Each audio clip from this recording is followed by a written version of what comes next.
When ATLUS announced an ambitious Shin Megami Tensei and Fire Emblem crossover in 2013, fans were excited, like I was. But then this gameplay trailer was released, and fans immediately felt disappointed. No, God! Instead of a complex, dark, and gritty narrative, Tokyo Mirage Sessions Sharp FE seemed to be embracing a more colorful, bright, and poppy world. Rather than narrativizing the intricacies of war or exploring themes of humanity and survival, this crossover focused more on the entertainment scene in Japan. Even though gameplay-wise it leans heavily on its predecessors, it was hard to overlook this drastic difference in theme. Wildly panned as failing to match the vision of the original series it came from, Tokyo Mirage Sessions Sharp FE largely disappeared and became overshadowed by new releases from each series, namely Persona 5, I know, it's not Shin Megami Tensei, but a spin-off, and Fire Emblem Three Houses, which you should play. It was easy for the fans, myself included, and the public to kind of forget about this game because it's just on the Wii U. And let's be real here. Who had a Wii U? What games were played on the Wii U? What was the Wii U? We know there's still key questions to be answered. But Nintendo decided to breathe new life into the game by porting it over to the Switch. Looking for more Fire Emblem goodness?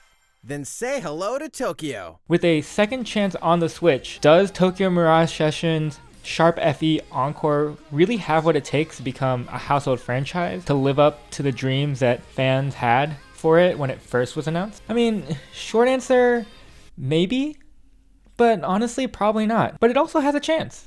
It's really flashy, super musical, and this kind of like poppy JRPG style is sure to catch the eyes of many looking to get into a new adventure in early 2020. So you see, the story follows Itsuki Aoi, a Japanese high school student suddenly caught in the center of a fight for Performa. Performa is this creative energy that entertainers kind of have that really helps sustain the world, you know. Entertainers bring happiness, and this is kind of the vessel through which they do that. But these evil beings called mirages lurk in this alternative world, the idolosphere, trying to steal away this Performa for themselves. Some mirages, however, have been coerced into stealing this Performa, but using the power of anime itself, Itsuki and his friends, Tsubasa, Toma, Kiria, and more, can like free these mirages from their shackles and team up.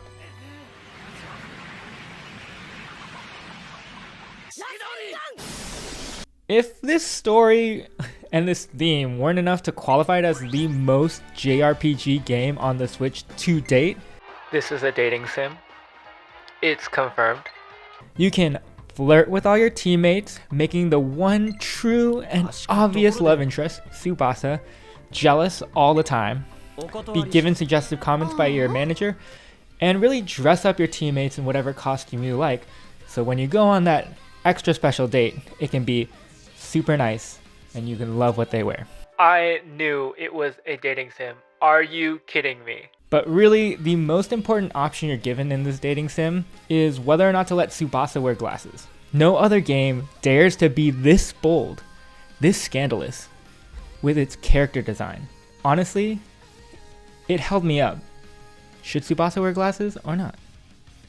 You decide. If she's not wearing glasses, I'm quitting the game. Alright, are we good? We good.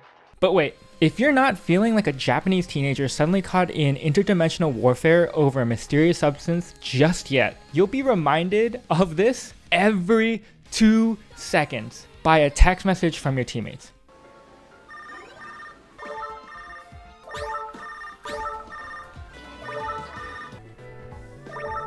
I mean, at a certain point you gotta wonder, why do they keep texting you when you just leave them on red? I don't know, maybe they don't get the message. But I think the most egregious text is that like Unity notification. You get this text every time a new weapon or ability is able to be unlocked, but this means you essentially get a text every other battle, and I don't want that. Are you kidding me? To frickin' leave again? Oh no. It's another one.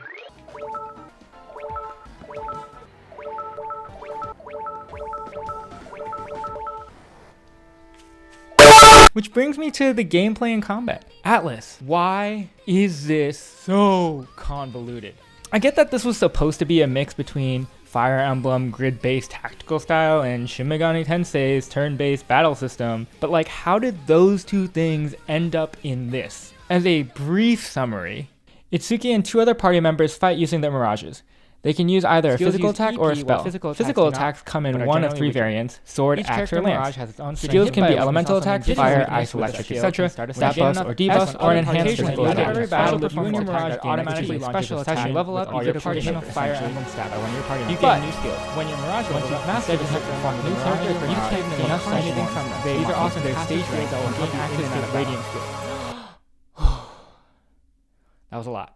And if this doesn't really make sense to you, don't worry. After hours of gameplay, this doesn't make sense to me either. This is way more convoluted than either SMT or Fire Emblem individually. And if it seems like it would tire you out thinking about, the SP, EP, what's their weakness, your skill, your physical attack, this game kind of thinks so too. Like, look at this. But anyways, back to the Unity messages.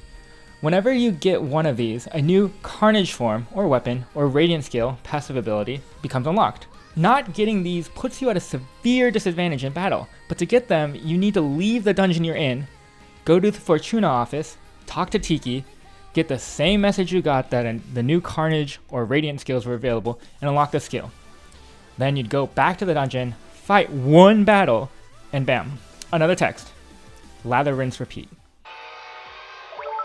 Oh my. Yet, for all these flaws, missteps, half-baked ideas, and text messages, Tokyo Mirage Sessions Sharp FE Encore does get one thing really right: the music. And honestly, the music team rocked it. Each chapter I was waiting for the next main bop to play, and the anime music videos accompanying the songs were totally awesome.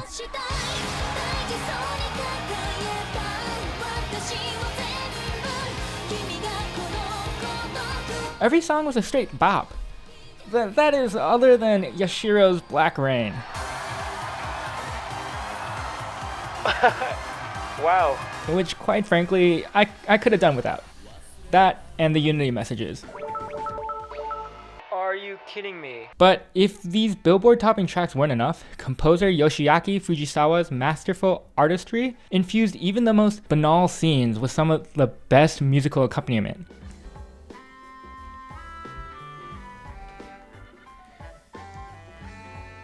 But in the end, even as Tokyo Mirage Sessions Sharp FE Encore has shaken itself from the Wii U and into a, larger audience pool of the Switch, it can't really shake off its heavy reliance on both the Shin Megami Tensei and Fire Emblem series.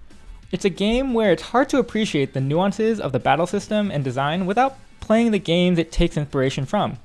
But at the same time, if you played and enjoyed these previous games, the narrative arc and the story overall will be a little bit disappointing. But I think to have expected Tokyo Mirage Sessions Sharp FE Encore to live up to and properly represent the two very different series was kind of a fool's errand to begin with. Instead, during its Switch lifetime, it should be taken as it is, an absurd in concept JRPG about the Japanese entertainment industry with pretty funny and honestly lovable characters, flashy battles, and pretty awesome music. Any higher expectations I think would lead to some disappointment, like the same as its first release. But any less really wouldn't give it the credit it deserves for what it tries to do and what it does bring to the table as a new JRPG for the Switch in 2020.